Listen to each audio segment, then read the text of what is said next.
Lucas capítulo 7, de 11 a 17.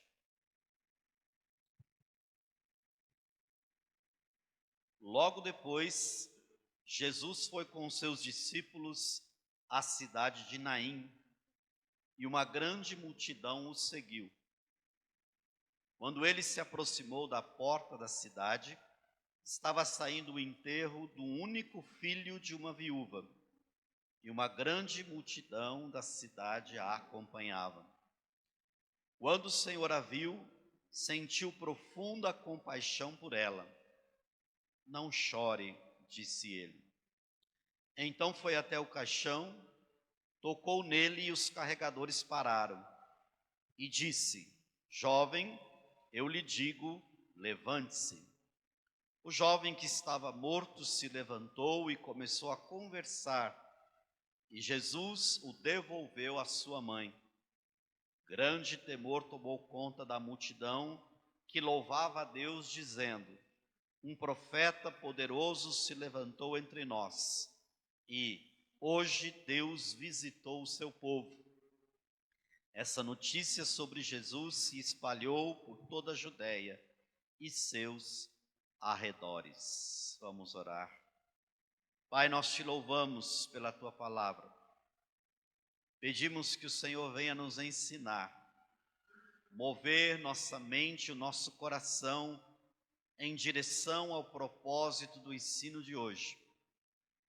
E haja, Senhor Deus, em nós um aprofundamento da compreensão.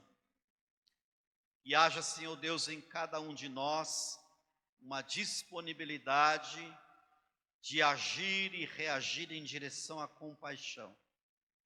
E haja em cada um de nós o constrangimento pelo Teu Espírito, para que possamos fazer mais do que temos feito, pelo modelo de compaixão que é o nosso Senhor Jesus Cristo. E é no nome dele que oramos. Amém. Eu imagino que essa mulher, embora viúva, gozasse de uma extrema importância nessa cidade de Naim, cujo nome significa bonita, uma cidade bonita, alegre. Porque não era comum o enterro de uma viúva ser acompanhado por uma grande multidão da cidade. Normalmente, as viúvas não eram muito tidas em alta conta. Havia um preconceito social com relação às mulheres viúvas. E este preconceito redundava em uma enorme dificuldade financeira. E aqui nós temos o exemplo de uma mulher que já era viúva e agora perde o seu único filho, que talvez fosse e representasse a segurança e o cuidado de que ela iria precisar para os anos finais da sua vida. Então, uma mulher que já havia perdido seu marido, agora perde também o seu único filho. A tristeza é muito grande no coração daquela mulher. Se nós pudéssemos compreender todas as implicações sociais daquele tempo para alguém que já era viúva e agora perde o seu único filho, de ser rejeitada, de não encontrar auxílio, de talvez ter dificuldade financeira, porque a estrutura social daquele tempo não era favorável a esse tipo de condição. Mas a verdade é que uma grande multidão acompanhava este caminho para o cemitério. Mas também vinha uma outra multidão, e se encontram duas multidões na porta da entrada da cidade, que era a multidão que acompanhava Jesus. Uma saía da cidade para o cemitério, a outra seguia aquele que é o autor da vida para a cidade. Quando nós falamos a respeito de compaixão, nós podemos tomar 3 aspectos do conhecimento humano que tentam elaborar alguma consideração a respeito da compaixão. Por exemplo, para a filosofia, a compaixão é um ato de reconhecimento da humanidade comum, ou seja, o sentimento que nos tira do egoísmo e nos leva a agir de forma ética e solidária. Para a psicologia, a compaixão é um caminho psicológico de amadurecimento, pois une empatia, altruísmo e aceitação da própria vulnerabilidade. Então, enquanto que para a filosofia é um olhar para dentro de um reconhecimento da humanidade comum, ou seja, de que todos somos iguais, para a psicologia é um caminho de desenvolvimento, um amadurecimento que consegue então unir empatia, altruísmo, aceitação também da própria vulnerabilidade. Mas para a teologia, a compaixão é mais do que uma emoção, mais do que um caminho para dentro, mais do que um reconhecimento da humanidade comum. Ela é movida pelo amor. É o amor que sofre com o outro, que desce até a dor humana para prestar serviço de restauração e salvação. E é interessante porque quando nós tomamos as 3 vias do conhecimento humano, que é a filosofia, a ciência e a teologia, nós vamos também encontrar paralelos, porque na filosofia trabalha-se com uma verdade a ser encontrada.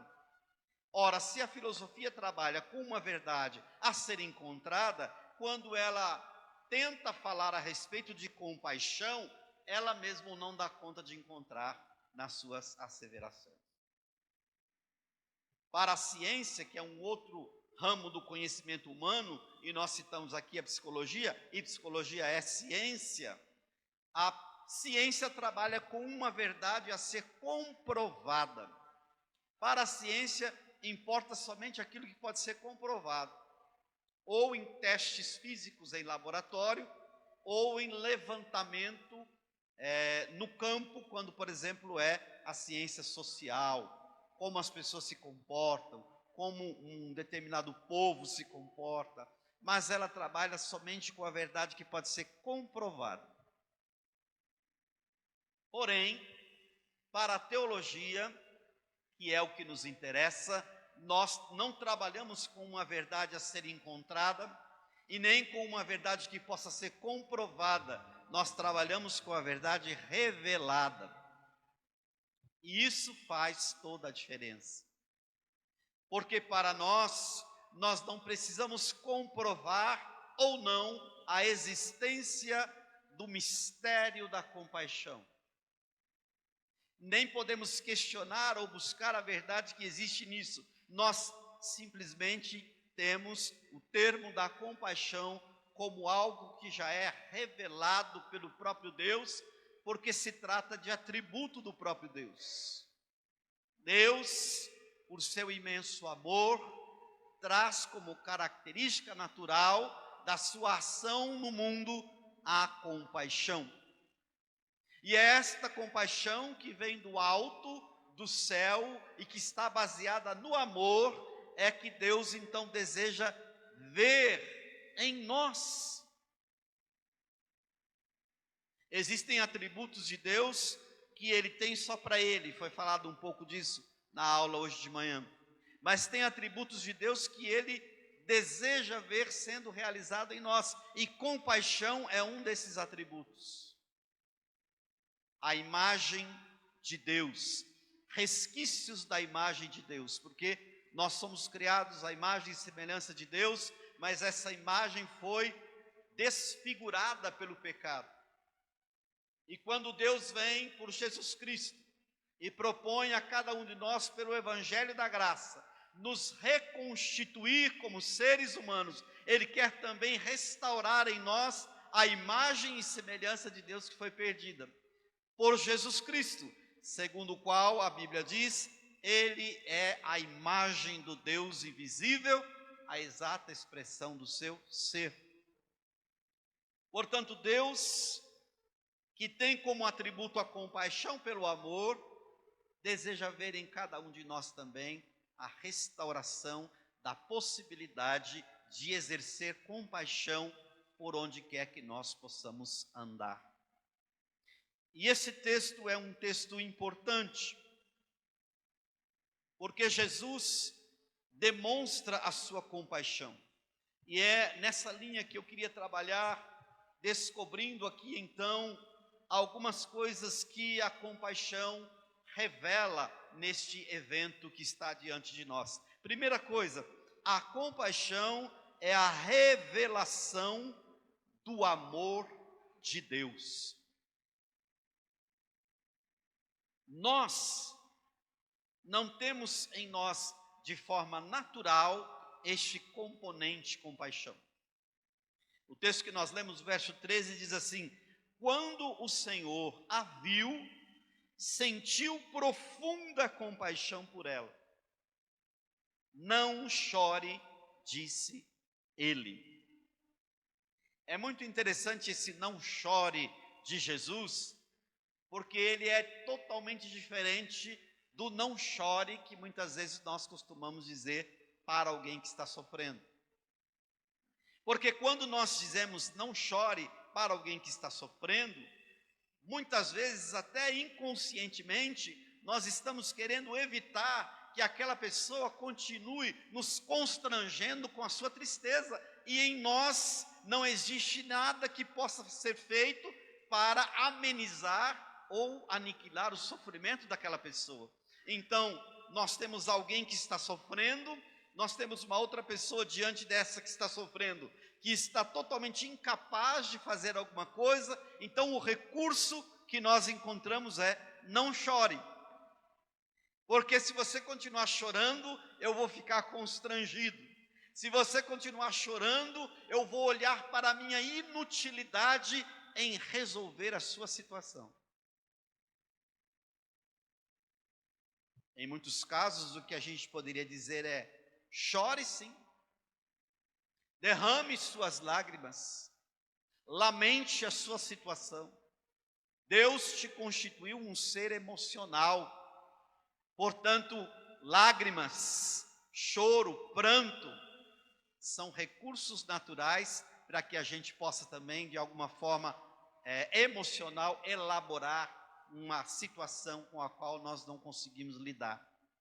Seja um luto, uma frustração, um fracasso, uma perda, uma derrota, uma traição.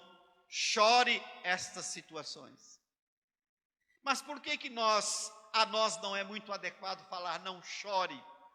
E para Jesus é perfeitamente possível falar não chore, porque o não chore de Jesus vem junto com uma mensagem: não chore, porque aqui está alguém que pode resolver a sua situação, ainda que essa situação seja a morte.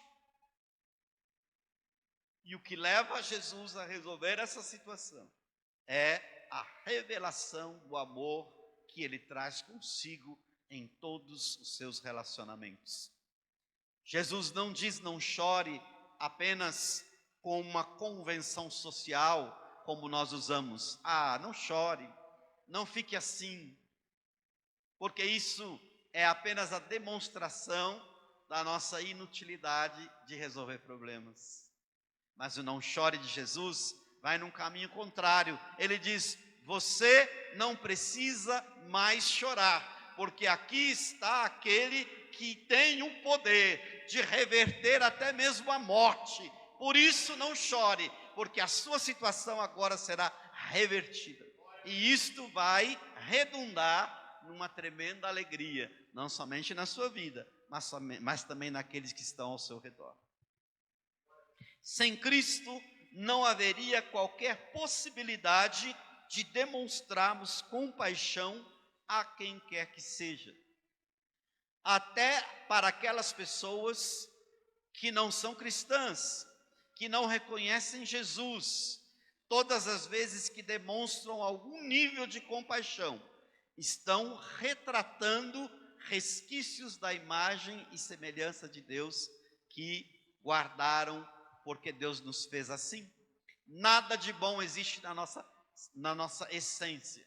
A compaixão vem de Deus. Em 1 João capítulo 4, verso 19, nós temos o seguinte: nós amamos porque Ele nos amou primeiro.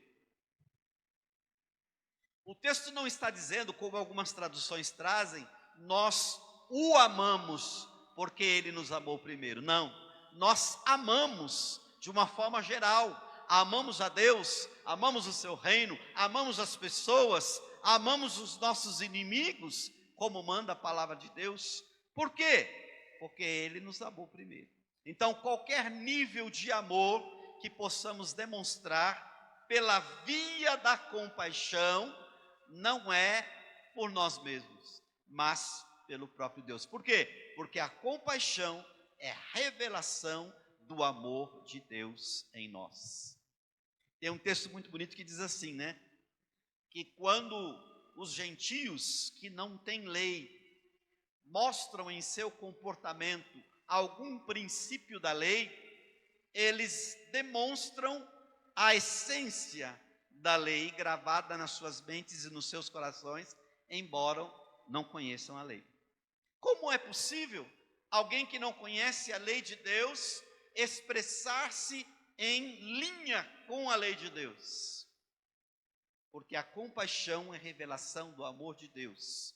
E querendo ou não, todas as pessoas carregam dentro de si um pouco dessa imagem e semelhança de Deus que foi perdida, ou pelo menos desfigurada, quando o primeiro casal resolveu pecar.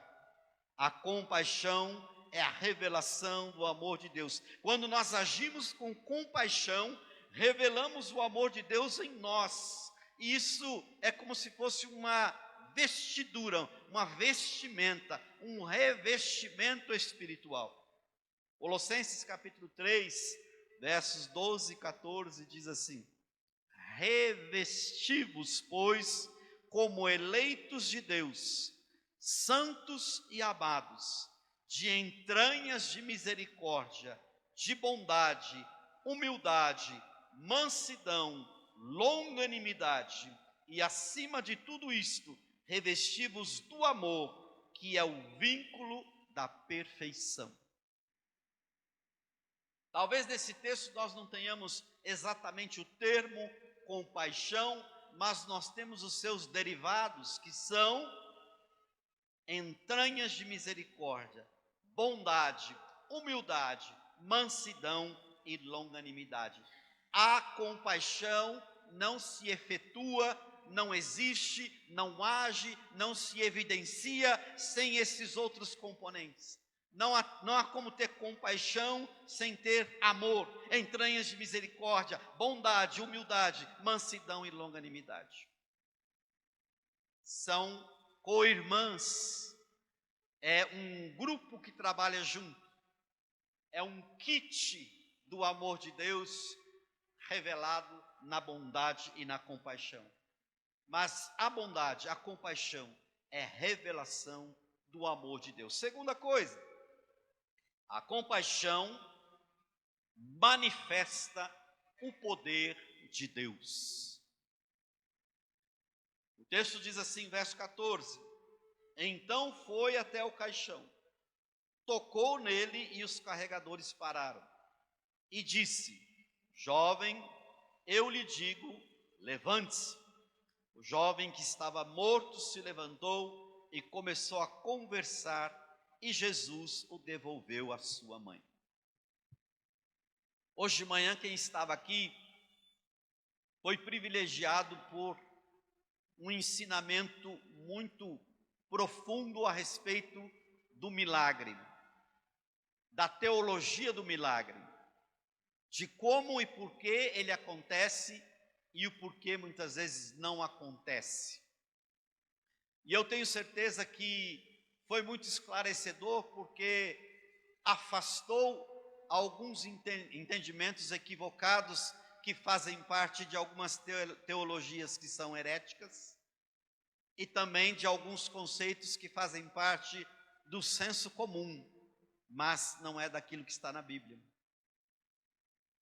Mas a verdade é que a compaixão pode manifestar o poder de Deus. Por quê? Ora, se ela não é algo natural do ser humano, todas as vezes que ela se manifesta, é Deus agindo através de nós para levar socorro e conforto a quem quer que seja.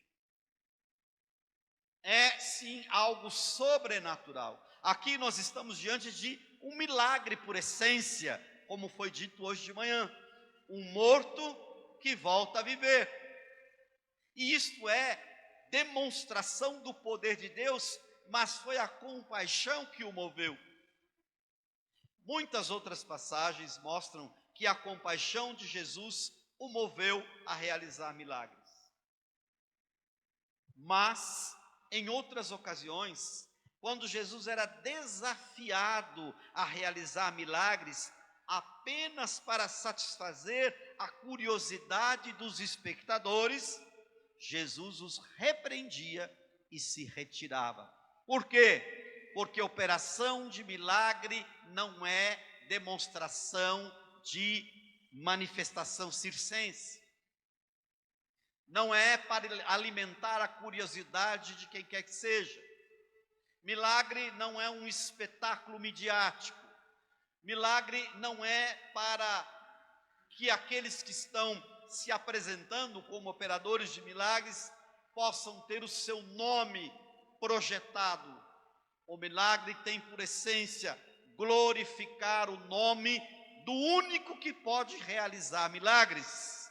A compaixão pode manifestar milagres, mas se o milagre levar quem quer que seja ao orgulho, à altivez, essa pessoa precisa ser repreendida.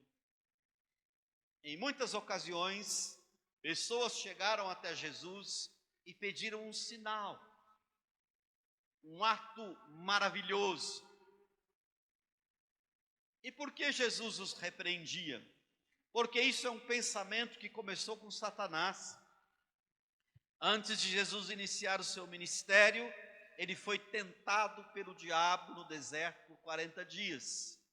E quais eram os desafios propostos para Jesus? É que ele realizasse milagres, apenas pelo pedido do próprio Satanás. Quando não existe nenhum objetivo claro, o milagre não é realizado.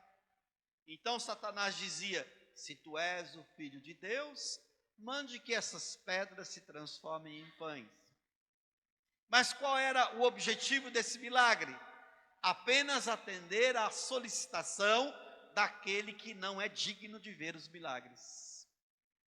A compaixão pode manifestar o poder de Deus, mas em Mateus 16:4, Jesus diz assim: uma geração má e adúltera pede um sinal, e nenhum sinal lhe será dado, senão o sinal do profeta Jonas. E deixando-os, retirou-os. Há momentos em que nem a compaixão pode manifestar o poder de Deus realizando milagres. Por quê?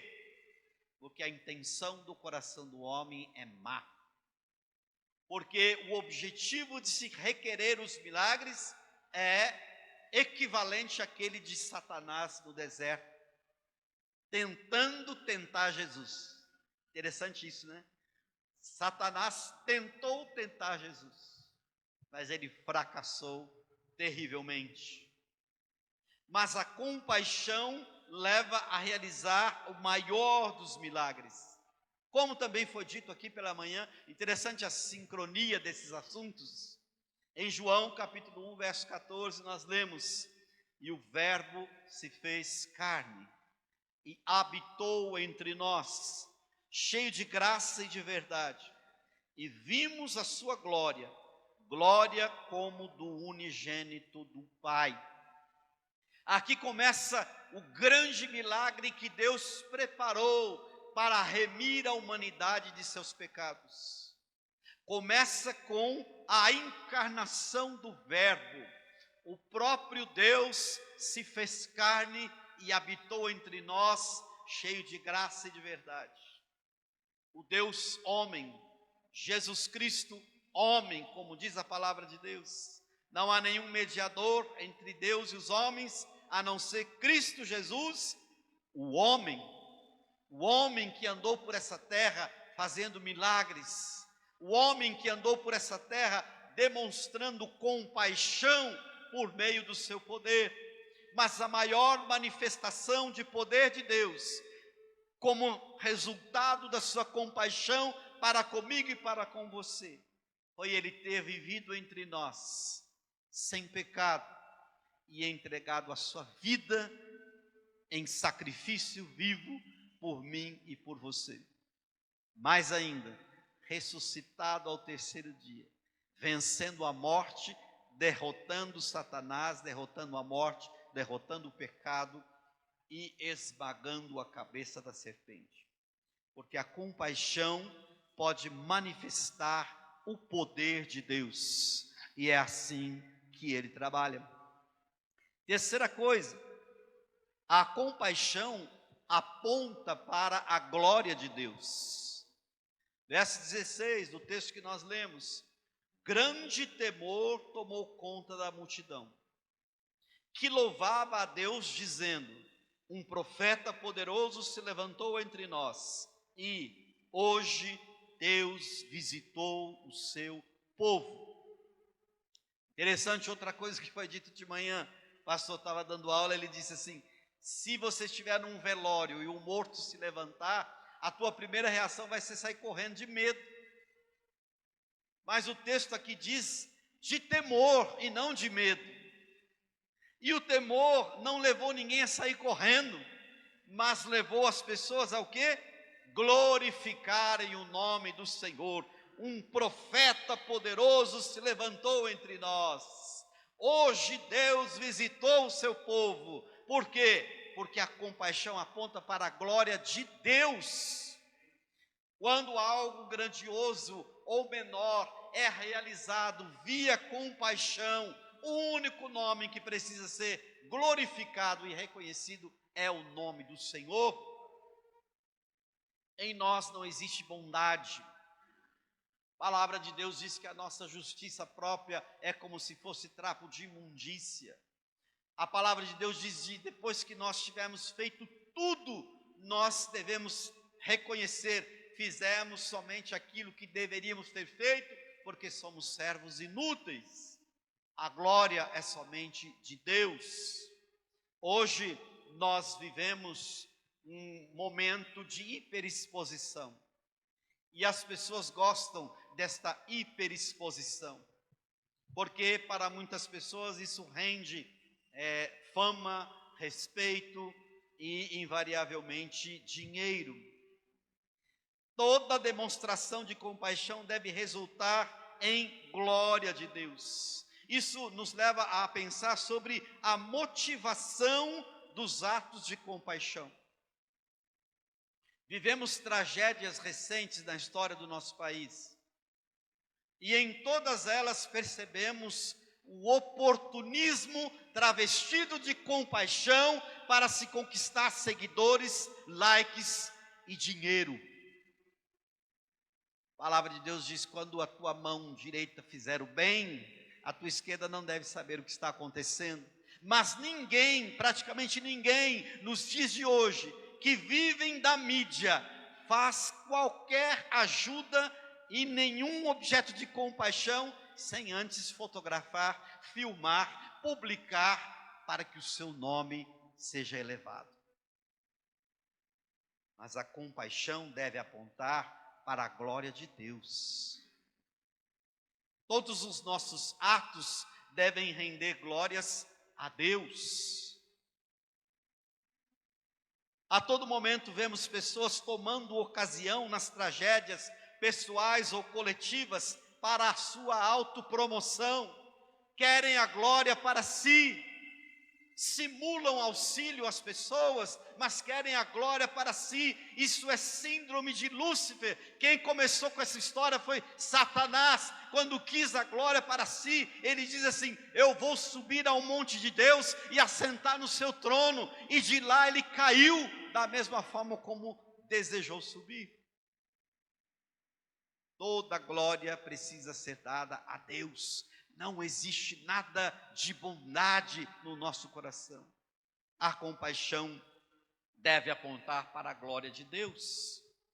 Existe um texto muito curioso em Atos capítulo 3, de 11 a 13, que diz o seguinte: os apóstolos assim nos ensinam, eu coloquei aqui. E apegando-se ele a Pedro e João, todo o povo correu atônito para junto deles, no alpendre chamado de Salomão. E quando Pedro viu isto, disse ao povo: varões israelitas, por que vos maravilhais disto? Ou por que estáis olhando tanto para nós, como se por nossa própria virtude ou santidade fizéssemos andar este homem? O Deus de Abraão e de Isaque e de Jacó, o Deus de nossos pais, glorificou o seu filho Jesus. E aqui não estava se tratando de alguém dando uma cesta básica para alguém que estava precisando. Aqui não era o caso de alguém muito rico comprar um caminhão de alimento e água e distribuir para alguém numa tragédia.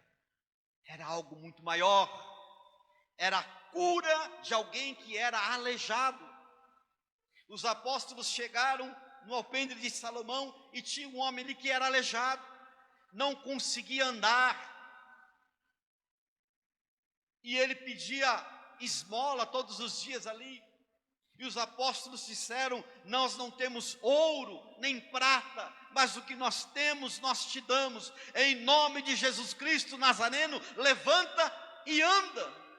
E quando aquele homem andou, as pessoas que o conheciam começaram então a olhar para os apóstolos como se eles fossem alguém especial, como se eles fossem deuses, como se o poder estivesse neles. Então Pedro traz então essas palavras e volta e chama as pessoas novamente para o chão, para o planeta, e diz assim: todos nós somos iguais. Esta obra foi realizada por Deus.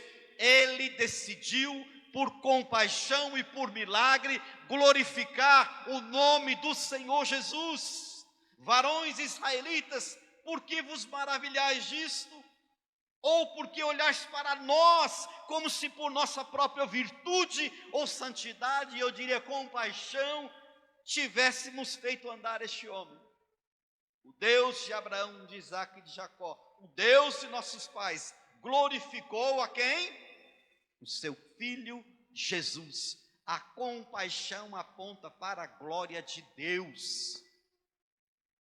Embora quando eu e você exercemos compaixão para alguém, nós possamos nos sentir bem.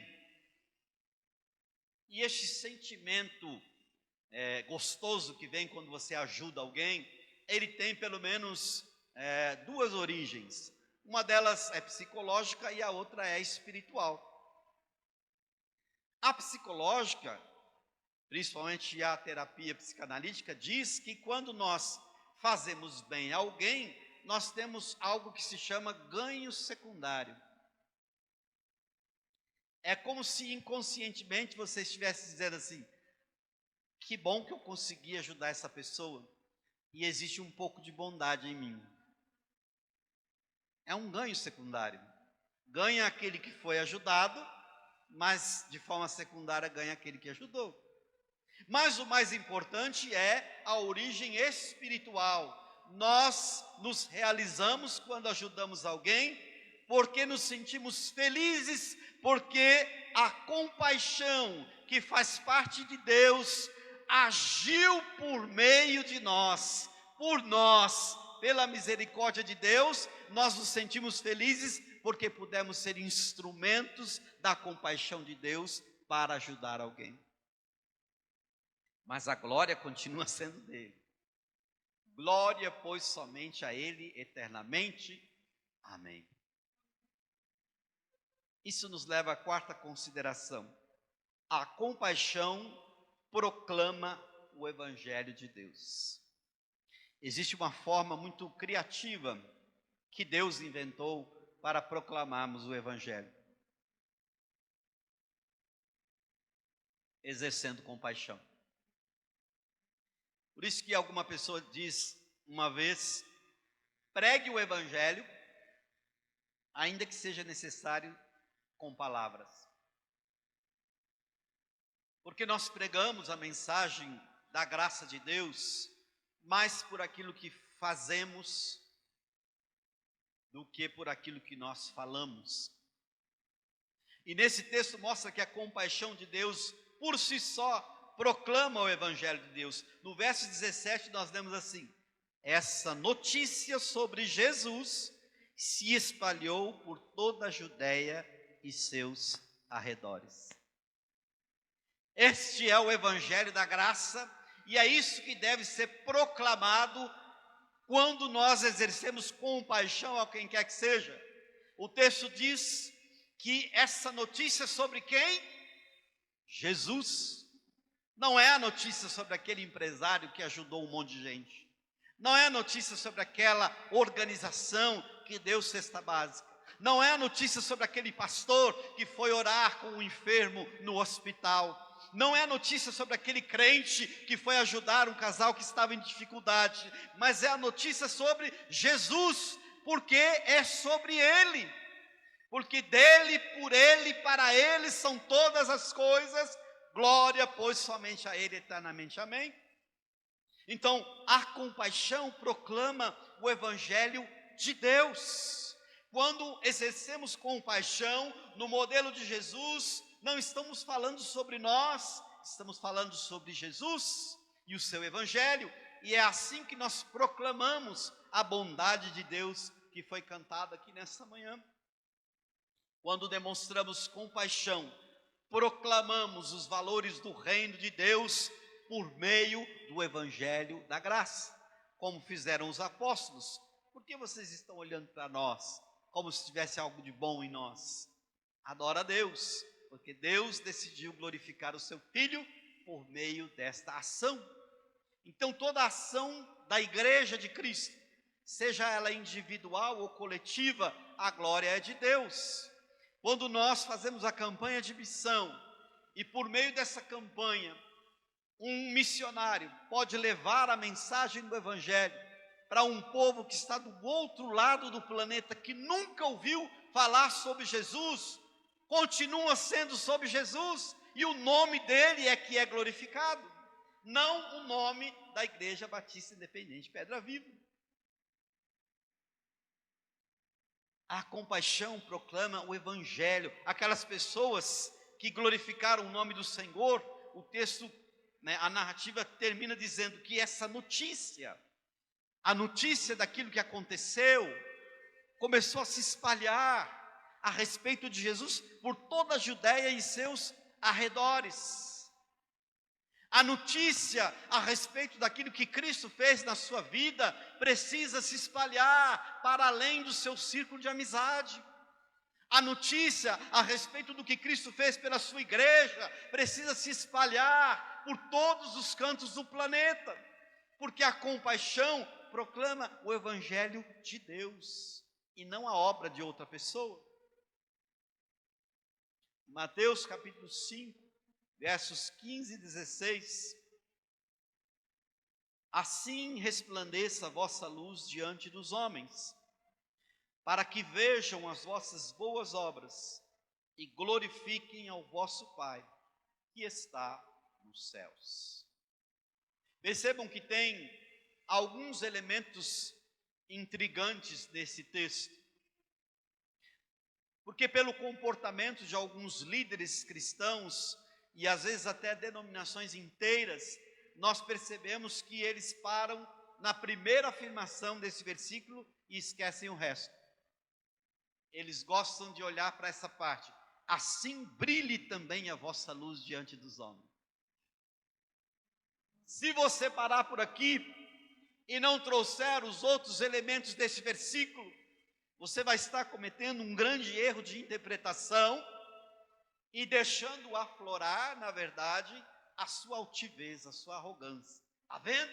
A Bíblia está dizendo para que a nossa luz brilhe diante dos homens. Mas, por meio de que essa luz brilha diante dos homens? Pela prática das boas obras, que são motivadas pela compaixão.